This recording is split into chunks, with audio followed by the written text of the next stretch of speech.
देश में कोरोना संक्रमित मरीजों की संख्या 694 हुई। 16 लोगों की जान अब तक जा चुकी है। पिछले 24 घंटे में 6 लोगों की मौत। राजस्थान के भीलवाड़ा में कोरोना वायरस से 60 वर्षीय मरीज की मौत। वहां कोरोना से मरने वालों की संख्या हुई 2। भीलवाड़ा में अब तक कोरोना के 19 मामले सामने आ चुके हैं। राजस्थान में गुरुवार को कोरोना के 5 नए मामले सामने आए। कोरोना मरीजों की संख्या बढ़कर हुई 43।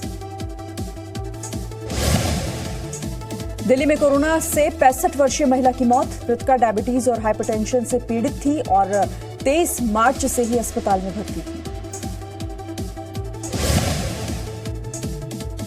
दिल्ली में पिछले 24 घंटों में कोरोना संक्रमण के 4 नए केस सामने आए। दिल्ली में कोरोना मरीजों की संख्या बढ़कर हुई 39। राज्यों में कोरोना से निपटने की तैयारी तेज हुई। 17 राज्यों में बनाए जा रहे हैं कोरोना स्पेशल अस्पताल। केवल कोरोना संक्रमित मरीजों का होगा इलाज। महाराष्ट्र में कोरोना संक्रमित मरीजों की संख्या हुई 130। 4 मरीजों की हो चुकी है मौत। कोरोना से जंग के बीच दिखी उम्मीद की किरण। पुणे के साइंस एंड टेक्नोलॉजी पार्क ने बनाई मशीन। 99% जीवाणुओं को नष्ट कर देती है मशीन। 45,000 रुपए आई है लागत। महाराष्ट्र में पिछले दिनों कोरोना पॉजिटिव मिले मौलवी के 2 रिश्तेदारों की रिपोर्ट भी पॉजिटिव आई। दोनों को इलाज के लिए मुंबई के कस्तूरबा अस्पताल में एडमिट करवाया गया। पीएम नरेंद्र मोदी की पहल पर गुरुवार को G20 देशों की वर्चुअल बैठक हुई। पीएम ने जोर दिया कि संगठन अपनी क्षमता का इस्तेमाल लोगों की जिंदगी बचाने में करे। कोरोना वायरस से निपटने के लिए सरकार ने 1,70,000 करोड़ के आर्थिक पैकेज का ऐलान किया। इस पैकेज से जरूरतमंदों को खाद्य आपूर्ति की जाएगी। साथ ही मजदूरों के खाते में पैसे भी डाले जाएंगे। वित्त मंत्री निर्मला सीतारमण ने कहा कि आर्थिक पैकेज से देश के 8 करोड़ 69 लाख किसानों को सीधा लाभ होगा। अप्रैल के पहले हफ्ते में इन सभी किसानों के खाते में 2-2 हजार रुपए डाले जाएंगे। निर्मला सीतारमण ने कोरोना से लड़ने में लगे डॉक्टर्स को पैरामेडिकल स्टाफ के लिए 50 लाख रुपए के मेडिकल बीमा का ऐलान किया। उन्होंने कहा कि इससे 20 लाख लोगों को फायदा होगा। बिहार के सीएम नीतीश कुमार ने मुख्यमंत्री राहत कोष से 100 करोड़ रुपए जारी किए। कहा इस फंड का इस्तेमाल बिहार के अंदर और बाहर फंसे लोगों को राहत पहुंचाने के लिए किया जाएगा। पंजाब के कैप्टन अमरिंदर सरकार राज्य के 10 लाख मजदूरों को राशन के पैकेट बांटेगी। ये पैकेट मजदूरों के घरों पर जाकर डिलीवर किए जाएंगे। जेल में कोरोना वायरस फैलने की आशंका देखते हुए पंजाब सरकार ने 6,000 कैदियों को छोड़ने का फैसला किया। इन कैदियों को 6 हफ्ते की अंतरिम जमानत और पैरोल पर रिहा किया जाएगा। कोरोना वायरस से निपटने के लिए केंद्र सरकार ने मंत्रियों को अलग अलग राज्यों का प्रभार सौंपा। रक्षा मंत्री राजनाथ सिंह, संजीव बालियान, महेंद्र नाथ पांडे और कृष्णपाल गुर्जर को यूपी की जिम्मेदारी दी गई। अलग अलग राज्यों के प्रभारी बनाए गए मंत्री रोजाना संबंधित राज्यों के डीएम, डीसी से बात करके हालात की जानकारी लेंगे। जरूरी सामानों की उपलब्धता सुनिश्चित करेंगे।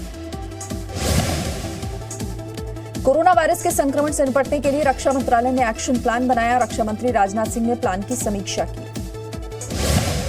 कोरोना वायरस का प्रसार रोकने के लिए सरकार ने 14 अप्रैल तक अंतर्राष्ट्रीय उड़ानें बंद करने का ऐलान किया। बता दें आपको कि सरकार ने 14 अप्रैल तक पूरे देश में लॉकडाउन घोषित किया हुआ है। सीआरपीएफ ने अपनी 1 दिन की सैलरी प्रधानमंत्री राष्ट्रीय आपदा घोष में दान देने की घोषणा की। संगठन ने कहा कि संकट की घड़ी में वो देश के लोगों के साथ खड़ा है।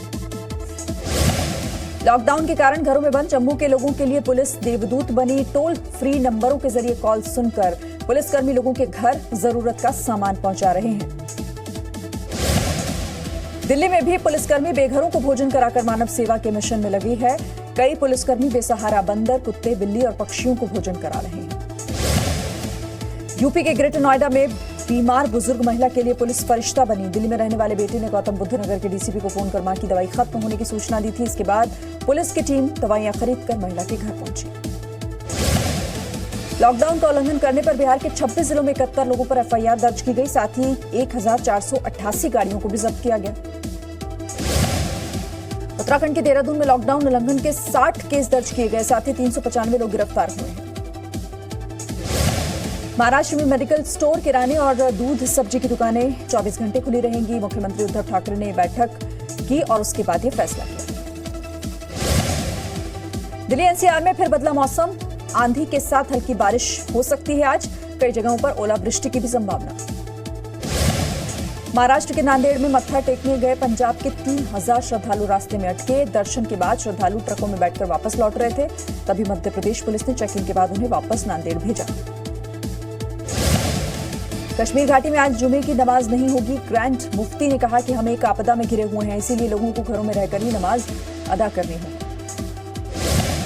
लखनऊ के मुस्लिम धर्मगुरु खालिद रशीद महली ने भी लोगों से अपील की कि घरों में रहकर ही जुमे की नमाज पढ़ें, कोरोना वायरस के संक्रमण को रोकने के लिए सहयोग करें और भीड़ में न जाएं।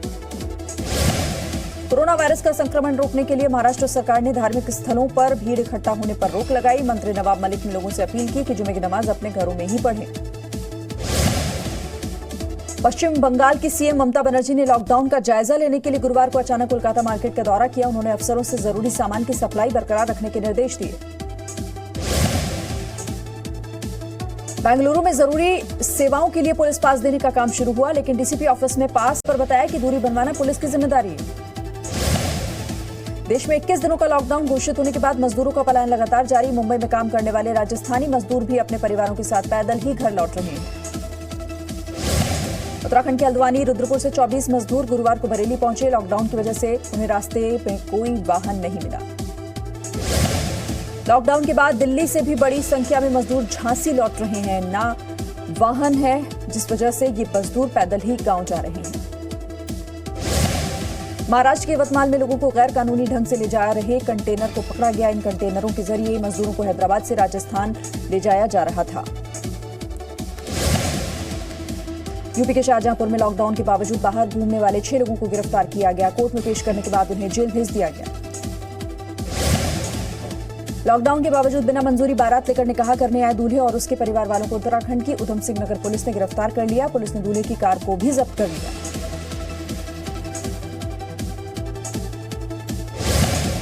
लॉकडाउन के बावजूद सड़क पर घूम रहे लोगों को कंट्रोल करने के लिए गुजरात के वडोदरा और अहमदाबाद शहरों में रैपिड एक्शन फोर्स तैनात। जवान दोनों शहरों में फ्लैग मार्च कर हालात पर नजर रख रहे हैं। यूपी के बदायूं जिले में लॉकडाउन के बावजूद पैदल जा रहे मजदूरों को मेंढक चाल की सजा दिए जाने का वीडियो सामने आया है। मामला सामने आने के बाद अफसरों ने आरोपी सिपाही को ड्यूटी से हटा दिया।